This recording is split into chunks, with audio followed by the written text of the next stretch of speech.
Attorney, tanong ko lang po, pwede bang tituluhan ang area na hindi sila nakapasok kasi wala silang court order pero nakagawa ng titulo? Hindi sila nakapasok. Medyo, vague po yun. Alam nyo, may possessor, concept of possessor, may concept of owner. Okay. Ang concept of owner, siya ang may titulo. Concept of possessor, siya ang nakaposesyon. Ayan, nangyayari yan eh. Merong lupa na nasa kanya titulo, pero hindi siya tumira doon. Merong ibang tumira.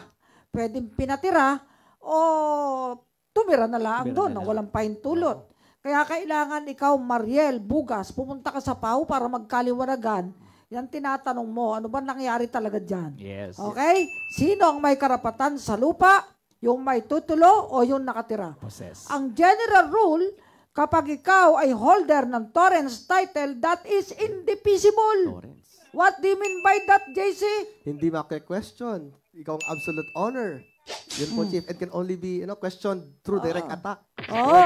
Kahit hindi ikaw ang possessor. Injustice, Kasi talagang ganun eh. May lupa na hindi natira ng may-ari. Nasa ibang bansa. Ngayon, kung peke titulo mo, double titling, may kaso yan. Pwedeng quieting of title, annulment of title, recovery of possession, recovery of title, depende sa sitwasyon. Kaya punta ka po sa pinakamalapit na PAW office o tawag sa aming PAW hotline number 0289299436.